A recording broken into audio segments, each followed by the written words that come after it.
Hello everyone, welcome back to my YouTube channel. आज हम discuss करने वाले हैं drugs acting on cardiovascular system का first topic, that is cardiac glycosides और drugs used for the treatment of heart failure. सबसे पहले आपको हार्ट फेलियर का थोड़ा सा पता होना चाहिए। हार्ट फेलियर कैसे कंडीशन होती है जहाँ पे heart sufficient amount of blood को जो है हार्ट टिश्यू तक नहीं पहुँचा पाता है। हार्ट प्रॉपरली अपना काम नहीं कर पा रहा है, जितनी हमारे बॉडी की डिमांड है उस डिमांड के अकॉर्डिंग हार्ट जो है वो ब्लड सप्लाई नहीं दे पा रहा है, उसको हम बोलेंगे हार्ट फेलियर। तो ऐसे जो ड्रग्स जो हार्ट फेलियर में यूज होते हैं उनको हम बोलते हैं कार्डियोटॉनिक्स। ठीक है, कार्डियोटॉनिक्स क्या होते हैं? जो हार्ट की एफिकेसी को इंक्रीज करती है ड्रग्स, और साथ के साथ हार्ट के मसल की कंट्रैक्शन पावर को भी इंक्रीज करेगी। जब एफिकेसी और हार्ट कंट्रैक्शन इंक्रीज होगा तो वो अल्टीमेटली क्या करेगा?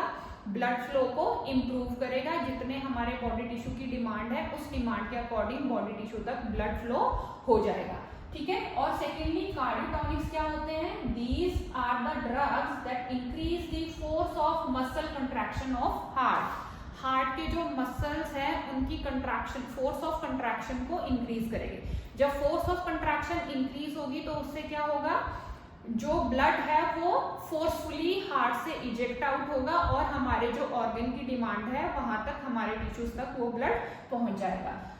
सबसे पहले जो ड्रग्स यूज करते हैं आपका हार्ट फेलियर में, these drugs are cardiac glycosides. Cardiac glycoside की कौन सी ड्रग्स है जो यूज होती है वो हम डिटेल में डिस्कस करने वाले हैं। कार्डियक ग्लाइकोसाइड्स क्या होते हैं, क्या उनका काम है?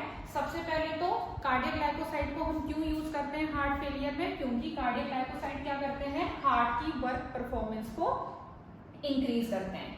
सेकेंडली, ये जो ड्रग है इन ड्रग्स की कार्डियोटॉनिक प्रॉपर्टी होती है। कार्डियोटॉनिक हमने क्या बोला? जो फोर्स ऑफ मसल कंट्रैक्शन को इंक्रीज करेगा वो कार्डियोटॉनिक होंगे। तो कार्डियक ग्लाइकोसाइड की क्या प्रॉपर्टी है? कार्डियोटॉनिक प्रॉपर्टी है हार्ट पे। थर्डली, जो ये ड्रग्स है इनका पॉजिटिव आइनोट्रोपिक इफेक्ट होता है। पॉजिटिव आइनोट्रोपिक मींस ऐसे ड्रग जो हार्ट की मसल कंट्रैक्शन को इंक्रीज करता है उनको हम बोलते हैं पॉजिटिव आइनोट्रोपिक इफेक्ट या फिर आइनोट्रोपिक ड्रग्स। तो कार्डियोग्लाइकोसाइड की हार्ट पे क्या प्रॉपर्टी है? Positive inotropic property. एम क्या है थेरेपी का? क्यों इन ड्रग्स को यूज किया जाता है? सबसे पहले तो जब हार्ट फेलियर होता है तो हार्ट पे जो वर्कलोड है वो बहुत ज्यादा इंक्रीज हो जाता है। हार्ट अपना प्रॉपरली काम नहीं कर पाता है और उसको ब्लड सप्लाई भी करना है। तो जो ये कार्डियक ग्लाइकोसाइड्स होते हैं इनको हम क्यों यूज करते हैं? ये क्या करेंगे? जो हार्ट पे वर्कलोड आ रहा है उस कार्डियक वर्क को ये डिक्रीज करेंगे। सेकेंड क्या एम है इन ड्रग्स को यूज करने का?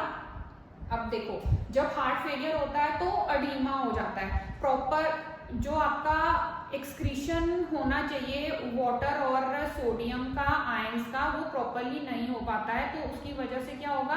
अडीमा हो जाएगा, स्वेलिंग आ जाएगी बॉडी पे, तो उसको भी ये डिक्रीज करता है। Reduce pulmonary oedema and pulmonary congestions.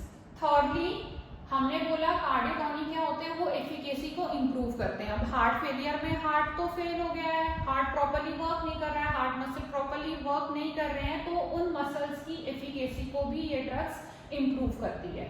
Fourth is increase myocardial contractility and output. Myocardial contraction को इंक्रीज करेंगे, मायोकार्डियल कंट्रैक्शन इंक्रीज होगा तो जो हार्ट का आउटपुट है वो भी इंक्रीज होगा। So this is the aim of therapy of these cardiac glycosides. Next हम बात करते हैं कार्डियक ग्लाइकोसाइड्स और डिजिटेलिस की। It is obtained from dried leaves of digitalis purpurea and digitalis लनाटा।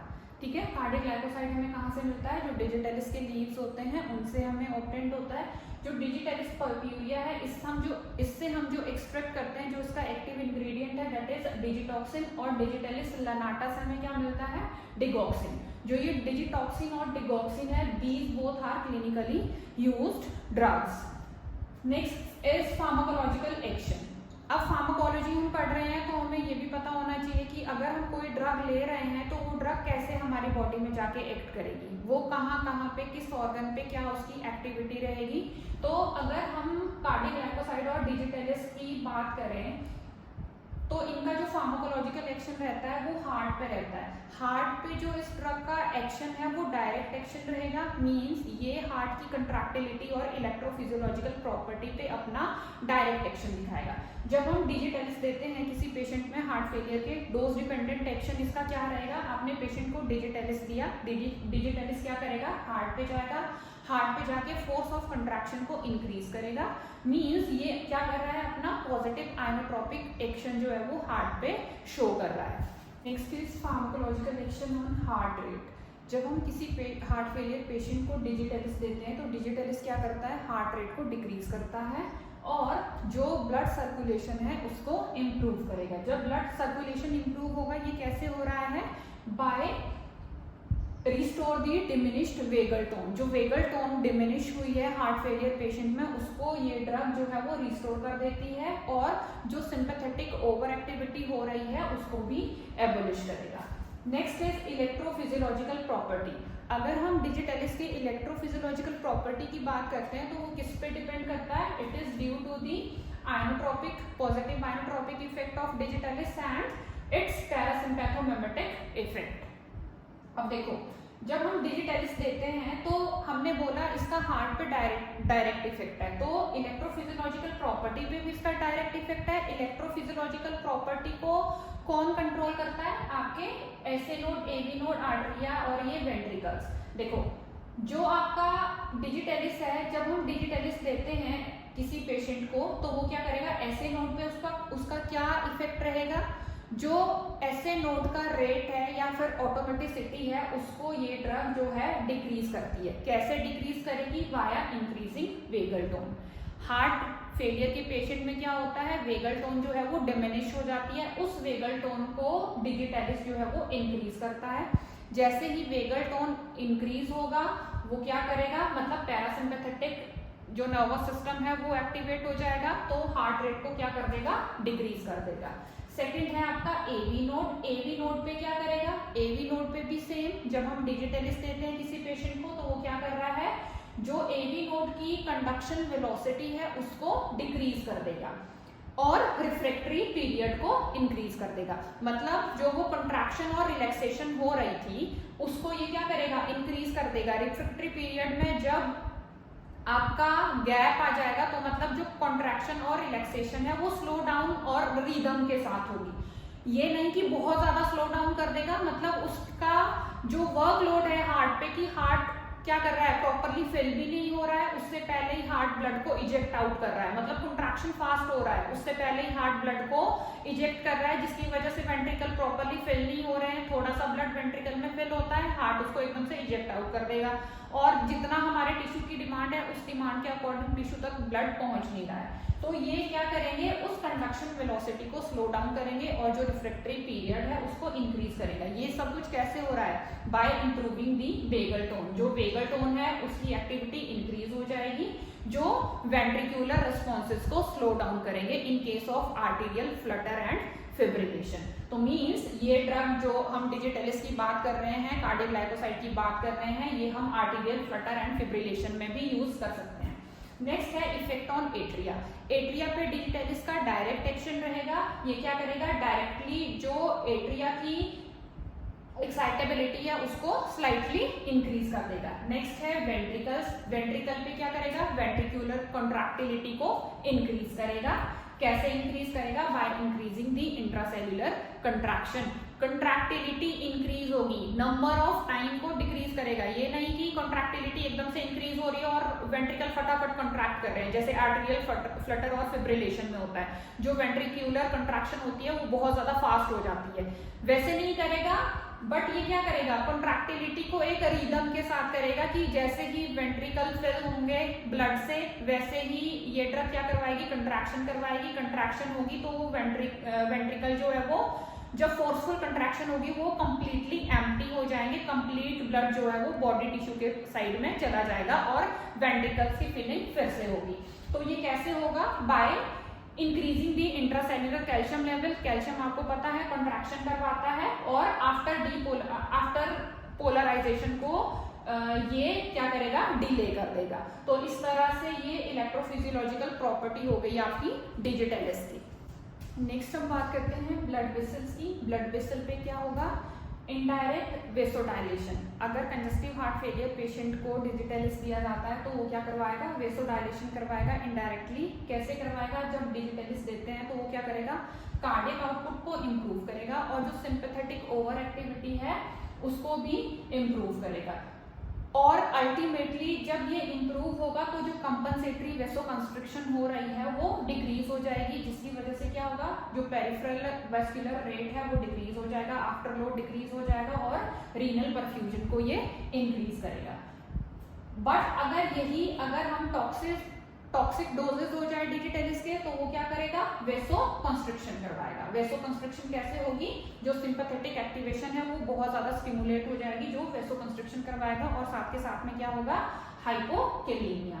Next है ब्लड प्रेशर। ब्लड प्रेशर पे क्या effect पड़ेगा, जब हम डिजिटलिस देते हैं कंजस्टिव हार्ट फेलियर पेशेंट पे तो जो सिस्टोलिक ब्लड प्रेशर है वो इंक्रीज हो जाता है और डायस्टोलिक ब्लड प्रेशर जो है वो डिक्रीज हो जाता है। नेक्स्ट है किडनी। किडनी पे क्या होगा, जब हम कंजस्टिव हार्ट फेलियर पेशेंट में देते हैं तो वो डायलिसिस करवाएगा। हमने पहले भी बोला कि जो पल्मोनरी एडीमा और पल्मोनरी कंजेशन और पल्मोनरी एडीमा होता है कंजस्टिव हार्ट फेलियर पेशेंट में, क्योंकि प्रॉपर एक्सक्रीशन नहीं हो रही है सॉल्ट की, तो उसको ये क्या करवाएगा, एक्सक्रीट आउट कर देगा। जो आपका रिटेन सोडियम और वाटर है बॉडी में उसको उसकी एक्सक्रीशन में हेल्प करेगा, जिससे जो एडीमा हो रहा है, स्वेलिंग हो रही है बॉडी में, उसको ये क्या करेगा, इंप्रूव करेगा। नेक्स्ट है आपका सीएनएस पे। सीएनएस पे एज कोई इफेक्ट नहीं रहता है डिजिटलिस का, बट अगर इसी डिजिटलिस को हाई डोज पे देते हैं तो ये सीएनएस में कहाँ जाके एक्ट करता है, CTZ, that is chemo trigger zone. जब सीटीजेड की एक्टिवेशन होती है तो वो अल्टीमेटली क्या कॉज करवाता है, नोजिया एंड वॉमिटिंग। ये देखो, ये इसके साइड इफेक्ट भी हो गए। जब आप फार्माकोलॉजिकल एक्शन पढ़ोगे किसी भी ड्रग का, फार्माकोलॉजिकल एक्शन से ही हमें साइड इफेक्ट भी मिलते हैं कि अगर आपने ड्रग को थोड़ा सा ज्यादा अमाउंट में दे दिया तो वो क्या कर रहा है, जैसे ये हो गया, ये इसका डिजिटलिस का एडवर्स इफेक्ट भी हो गया। ये हम नेक्स्ट डिटेल में पढ़ेंगे कि एडवर्स इफेक्ट क्या क्या है डिजिटलिस के। Next is mechanism of action of digitalis. हम स्टार्टिंग से बात कर रहे हैं, डिजिटलिस क्या करता है, फोर्स ऑफ कंट्रैक्शन को इंक्रीज करता है हार्ट पे, ठीक है। बट ये फोर्स ऑफ कंट्रैक्शन इंक्रीज कैसे हो रहा है, इसका क्या मैकेनिज्म है, किस एक्टिविटी से ये ड्रग वर्क करती है कि हार्ट का कंट्रैक्शन जो है वो इंक्रीज हो रहा है। तो सबसे पहले जब डिजिटलिस देते हैं कंजस्टिव हार्ट फेलियर पेशेंट में, वो क्या करता है, बाइंड करता है sodium potassium ATPase of myocardial fibre. जो हार्ट के फाइबर्स हैं उनके ऊपर यहाँ पे क्या है, सोडियम पोटेशियम एटीपीएज एक एंजाइम है वो प्रेजेंट है। जैसे ही इस एंजाइम पे डिजिटलिस बाइंड करेगा, ये क्या करेगा, इस एंजाइम को इनहिबिट कर देगा, ब्लॉक कर देगा। अब सोडियम पोटेशियम एंजाइम का क्या काम था, पंप का क्या काम था, यहाँ से सोडियम की एंट्री करवाना, सोडियम यहाँ से अंदर एंटर हो रहा था। अब जैसे ही डिजिटलिस दिया, डिजिटलिस ने क्या किया, इस एंजाइम को ही ब्लॉक कर दिया। अब ये ब्लॉक हो गया, मतलब यहाँ से अब एंट्री नहीं होगी सोडियम और पोटेशियम की। ब्लॉक होते ही क्या हुआ, जो सोडियम अंदर आया था वो अंदर ही रह गया। अंदर रह गया मतलब अंदर सोडियम का एक्यूमुलेशन जो है वो बहुत ज्यादा इंक्रीज हो गया। सोडियम का लेवल जैसे ही इस मेम्ब्रेन के अंदर इंक्रीज होगा, ये क्या करेगा, कैल्शियम जो सार्कोप्लाज्मिक रेटिक्यूलम में इस पर्टिकुलर सेल के अंदर प्रेजेंट है, वहां से कैल्शियम के रिलीज को इंक्रीज कर देगा। कैल्शियम का रिलीज होगा, कैल्शियम क्या करवाता है, पॉजिटिव आयन है, क्या करेगा, ये कंट्रैक्शन करवाता है, मतलब कैल्शियम जहां भी आएगा वो कंट्रैक्शन करवाएगा। कैल्शियम का जैसे ही सार्कोप्लाज्मिक रेटिक्यूलम से रिलीज होता है, ये क्या करेगा, जो मायोकार्डियल मसल्स है या फिर मायोफाइब्रिल ट्रोपोनिन सी है उसके साथ जाके बाइंड कर देगा और एक कॉम्प्लेक्स बना देगा। जैसे ही कैल्शियम और इस मायोफाइब्रिल ट्रोपोनिन सी का कॉम्प्लेक्स बनता है, वो क्या करेगा, वेंट्रिकल्स पे फोर्सफुल कंट्रैक्शन करवाएगा। फोर्सफुल कंट्रैक्शन होगी और इस फोर्सफुल कंट्रैक्शन की हेल्प से क्या होगा, जो हार्ट है वो कंप्लीटली एम्प्टी हो जाएगा। जो वेंट्रिकल्स है वो एम्प्टी हो जाएंगे। एम्प्टी होंगे तो जो कंजेशन हो रही है हार्ट फेलियर के पेशेंट में, उस कंजेशन में थोड़ा सा रिलीफ मिलेगा और जो मायोकार्डियल फंक्शंस है वो रिस्टोर हो जाएंगे। तो ये मैकेनिज्म है, इस मैकेनिज्म के थ्रू जो है वो डिजिटलिस वर्क करती है। स्टेप बाय स्टेप चलेंगे। सबसे पहले बाइंड करेगा सोडियम पोटेशियम ATPase पे, उस पंप को ब्लॉक कर देगा। पंप के ब्लॉक होते ही क्या होगा, इंट्रासेलुलरली सोडियम का लेवल इंक्रीज हो जाएगा। सोडियम का लेवल इंक्रीज हुआ, वो क्या करेगा, सार्कोप्लाज्मिक रेटिक्यूलम से कैल्शियम को रिलीज करेगा। जैसे ही कैल्शियम रिलीज होगा वो जाके मायोफाइब्रिल ट्रोपोनिन C के साथ एक कॉम्प्लेक्स बनाएगा। कैल्शियम और ट्रोपोनिन C का जैसे ही कॉम्प्लेक्स बना वो क्या करवाएगा, कंट्रैक्शन करवाएगा, फोर्सफुल कंट्रैक्शन करवाएगा। कंट्रैक्शन हुई जिसकी वजह से क्या हुआ, जो वेंट्रिकल प्रॉपरली एम्प्टी नहीं हो रहे थे, ब्लड को फोर्सफुली इजेक्ट नहीं कर पा रहे थे, जब फोर्सफुल कंट्रैक्शन होगी तो ब्लड जो वो फोर्सफुली इजेक्ट आउट होगा वेंट्रिकल से, वेंट्रिकल कंप्लीटली एम्प्टी हो जाएंगे, तो जो वो कंजेशन है उसमें रिलीफ मिलेगा। तो ये सिंपल सा मैकेनिज्म ऑफ एक्शन है आपका डिजिटलिस का, कि डिजिटलिस कैसे वर्क करता है।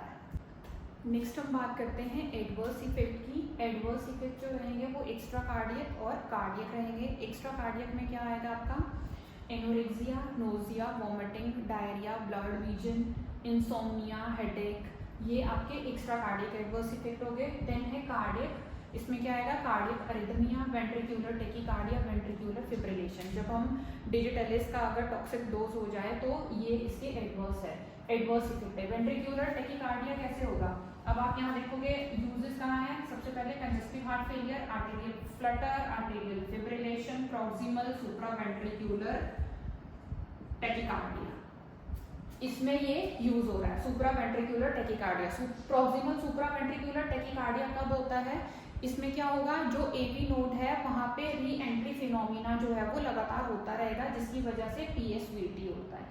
अब जब हम डिजिटलिस देते हैं वो इसको कैसे इम्प्रूव करेगा, डिजिटलिस हमने पढ़ा था, जो फार्माकोलॉजिकल एक्शन पढ़े थे उसमें मैंने क्या बताया, जब हम डिजिटलिस देते हैं तो वो क्या करेगा, जो एवी नोड कंडक्शन रेट है उसको डिक्रीज कर देगा बाय इंप्रूविंग दी वेगल टोन। तो जब ये कंडक्शन रेट डिक्रीज होगा तो जो रिफ्रैक्टरी पीरियड है वो ऑटोमेटिकली डिक्रीज हो जाएगा। जो एक्शन पोटेंशियल जनरेट होगा, दो एक्शन पोटेंशियल जनरेट होने हैं, उनके बीच का टाइम इंटरवल जो है वो इंक्रीज हो जाएगा। अब वेंट्रिक्यूलर टेकीकार्डिया कैसे हो रहा है, वेंट्रिक्यूलर टेकीकार्डिया एडवर्स इफेक्ट है, कैसे होगा, जब डिजिटलिस देते हैं अगर उसका डोज जो है वो ज्यादा हो गया तो जो वो sodium potassium ATPase pump inhibit हो रहा है और इंट्रासेलुलर सोडियम का लेवल इंक्रीज हो रहा है, जिसकी वजह से क्या होगा, कैल्शियम रिलीज हो रहा था, तो जो वो कैल्शियम रिलीज होगा वो इतना ज्यादा हाई होगा कि वो क्या करेगा, जो डिलेड आफ्टर डीपोलराइजेशन है उसको इंक्रीज कर देगा। ये इंक्रीज होगा तो एक्स्ट्रा एक्शन पोटेंशियल जो है वो बहुत ज्यादा इंक्रीज हो जाएगा, तो वेंट्रिक्यूलर टेकीकार्डिया कॉज करेगा। ये इसका एडवर्स इफेक्ट है। और यूजेस कहाँ कहाँ है इसके, कंजेस्टिव हार्ट फेलियर में यूज करते हैं, arterial Flutter, fibrillation and PSVT में ये यूज होता है। This is all about the cardiac glycosides. Next जो हमारा टॉपिक रहेगा that is congestive heart failure. Drugs कौन से यूज होंगे कंजेस्टिव हार्ट फेलियर में वो हम नेक्स्ट वीडियो में डिस्कस करेंगे। सो सी यू सून, बाय बाय।